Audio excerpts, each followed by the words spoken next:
Breaking news today. President Trump is currently meeting with Vladimir Putin in Alaska, shaking up Washington's foreign policy circles. This pivotal encounter could potentially resolve America's costly involvement in Ukraine and prioritize our national interests.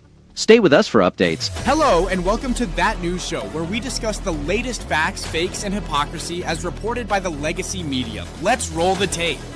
Fox News is reporting a major update on the Trump-Putin meeting. Tonight, an extraordinary summit is taking place in Alaska, a summit that experts claim would never happen. President Trump is engaging with Vladimir Putin not to escalate conflicts, but to end one. Imagine an American president prioritizing our interest, refusing to send our sons and daughters to fight in foreign wars, and opting for economic use over military force. Why does the push towards peace always seem to alarm the globalist class and their media allies?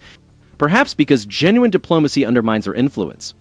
Tonight, we are witnessing true leadership, bold, unapologetic, and ready to challenge the failed policies of the past. Let the show begin.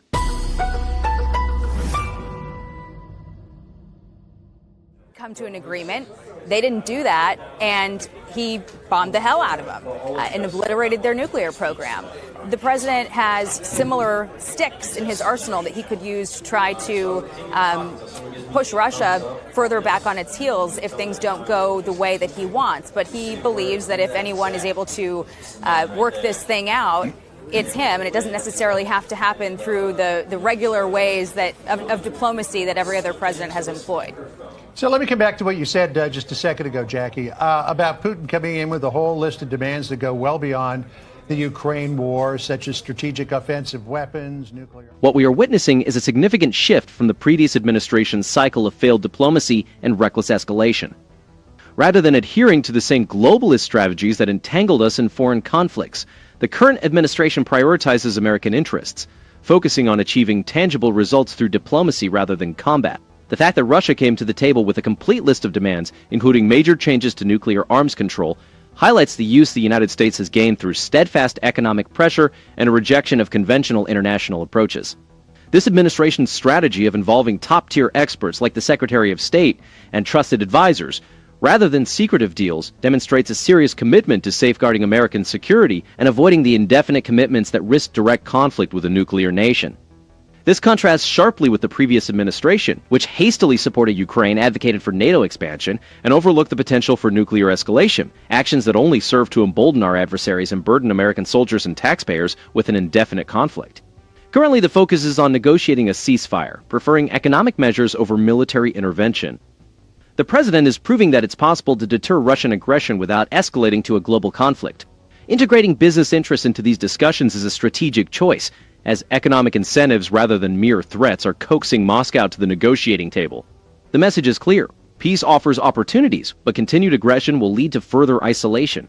This is a stark departure from the ineffective sanctions and hollow statements of the past. Also, the administration is acutely aware of Putin's intentions, closely monitoring Russia's nuclear capabilities and its strategic maneuvers, particularly as they attempt to use their arsenal in negotiations.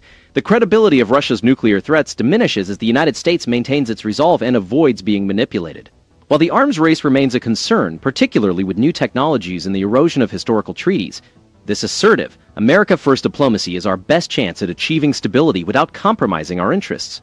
This is the essence of true leadership: confronting adversaries, avoiding unnecessary wars, and prioritizing the well-being of the American people over globalist agendas. The difference from the previous administration is clear, affirming that understanding peace through strength does not entail endless warfare. Survival, selling weapons to NATO allies, strengthening the NATO alliance. The president has spoken very praisefully about sort of where the alliance stands now. And there was a fear heading into this administration from the last administration that President Trump would not want to be standing hand in hand with these alliances across the world. And he's done the opposite. He has made them more fair in his mind, strengthened them, certainly. And you hear that praise coming from... Selling weapons to NATO allies and promoting fairer burden sharing represents a significant departure from previous policies that burdened American taxpayers with the cost of Europe's defense, often at the expense of our own interests. This new approach holds our European partners accountable, requiring them to invest more in their own security rather than depending on American support indefinitely. This change aligns with what voters have long demanded, an end to unchecked support and a shift toward reciprocal, mutually beneficial partnerships. The administration's policy requiring NATO allies to purchase American-made weapons to replace those sent to Ukraine not only bolsters our domestic industry, but also ensures that our military stockpiles remain intact rather than being drained by foreign conflicts. This strategy prioritizes America's economic and security interests, leveraging our industrial capabilities while maintaining strong deterrence. This contrasts sharply with the previous administration's approach, which often involved sending billions in aid overseas with minimal oversight, stretching our military resources thin. The positive response from European leaders to this new direction is significant. Rather than criticizing American actions as unilateral, they now acknowledge that fairness and strength are interconnected. Allies are contributing more, leading to a more balanced alliance and reducing the likelihood of the U.S. being pulled into conflicts that do not align with our core interests. The concerns about weakened alliances under previous policies have not materialized. Instead, we see a revitalized NATO that better serves American priorities and avoids bureaucratic delays. This adjustment is part of a broader shift away from perpetual interventionism towards a more practical transactional foreign policy. The administration's cautious approach to foreign aid and reevaluation of commitments reflects a growing skepticism towards nation-building and open-ended military engagements. By prioritizing negotiation and economic influence over military action, the U.S. is redefining alliance management to respect sovereignty, enforce accountability, and prioritize American interests. Looking ahead to the upcoming elections, this policy shift will clearly be a central issue. The divide is clear. Republicans advocate for a robust, fair alliance that protects our interests, while Democrats seem to hold on to outdated, ineffective globalist approaches. Voters will face a stark choice between continuing with endless entanglements or supporting a foreign policy that puts America first. Europe as well. This is not just the view of this White House. You hear it from leadership in the NATO ally countries in Europe as well.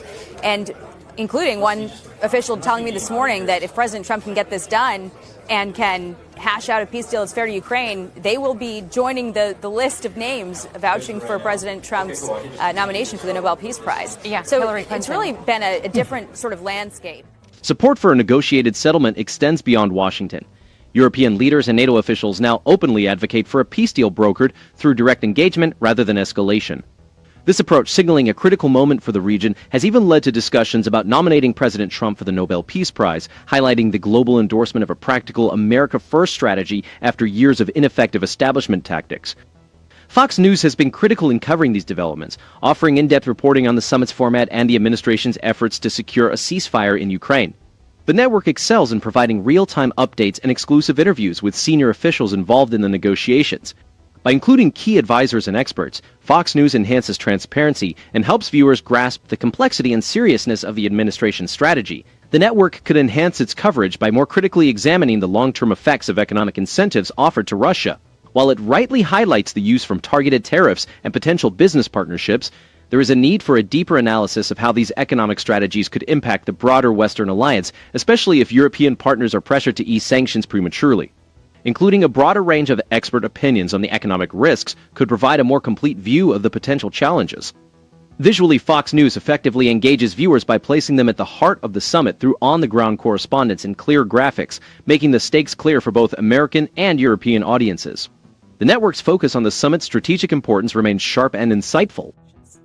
Yeah, well, I think we're going to have to leave Jackie for now because we're going to be handing over to our colleagues Brett and Martha in just a couple of seconds. But on the point of Hillary Clinton nominating the president for the Nobel Peace Prize, I think she'd find a way to slip out of that. Maybe. Even if he did get a peace agreement. Somebody else would. It's been great to be with you today. You as well. When examining the economic dimension of these negotiations, it's clear that the administration is strategically leveraging America's economic strength as a tool for peace.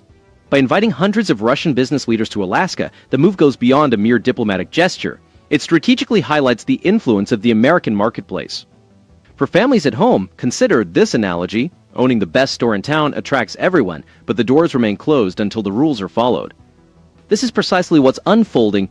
Access to the world's strongest economy is being used as an incentive for tangible concessions, not just empty promises. This approach has a ripple effect across various sectors. American manufacturers, energy producers, and tech firms all stand to gain if peace translates into new business opportunities, but strictly on our terms. By directly linking economic engagement with diplomatic progress, the administration ensures that any agreement prioritizes American workers and industries. This contrasts sharply with previous policies under the last Democrat administration, which often resulted in American jobs moving overseas or industries being restricted by global regulations. Now, the strategy shifts from relying on foreign aid or military commitments to using economic tools like tariffs and market access to drive outcomes that align with our national interests. For consumers, this strategy means more stable energy prices and reduced risk of global disruptions impacting household budgets. With America avoiding costly conflicts, resources are conserved for domestic growth and innovation. The administration's insistence on fair burden sharing with our allies means that Europe is investing more in its own security, alleviating the financial load on American families. If you were to look at a chart comparing American defense spending with European contributions over the past decade, you'd notice a significant shift since these policies were implemented. American taxpayers are no longer the world's piggy bank, thanks to a leadership style that emphasizes accountability rather than globalist posturing. The presence of senior economic and defense officials at the negotiation table underscores that these talks are taken seriously, scrutinizing every aspect from security guarantees to business deals, ensuring American interests are prioritized. This complete results-driven approach starkly contrasts with the previous administration's reliance on multilateral summits and committees, which often resulted in mere press releases and photo ops, while adversaries grew bolder and Americans faced higher costs and reduced security. Now, with a focus on direct negotiation, economic incentives, and a steadfast refusal to yield to global institutions, the administration is redefining what it means to put America first. Whether through tariffs on adversarial economies or incentives for allies to purchase American-made goods, each action is designed to strengthen our international standing while safeguarding domestic prosperity. This approach demands respect and delivers tangible results that Americans can see in their paychecks and communities. As negotiations progress, the ultimate test will be securing not just a ceasefire, but a framework that ensures American economic and security advantages for years to come. With business leaders, defense experts, and economic strategists all contributing, the prospects for a deal that capitalizes on American strength and rejects past failures have never been better. Well, there you have it. Tonight, we saw what true leadership looks like. An American president prioritizing our interest over those of unelected globalists and the failed policies of previous administrations. President Trump's decision to meet with Putin demonstrates not weakness but strength, the courage to seek peace, end prolonged conflicts, and prioritize American families over foreign entanglements. For years, Democrats and their media allies have steered us toward conflict, squandering our resources and jeopardizing our future. Ask yourself, who truly benefits from perpetual war? Certainly not you. It's time to abandon their illusions and demand a government that advocates for us, not for the interests of donors or inflated egos. The old order is crumbling, and its architects are rightfully frightened. Leave your comments below, and don't forget to like and subscribe. Let's keep holding them accountable. Good day, good evening, and good night.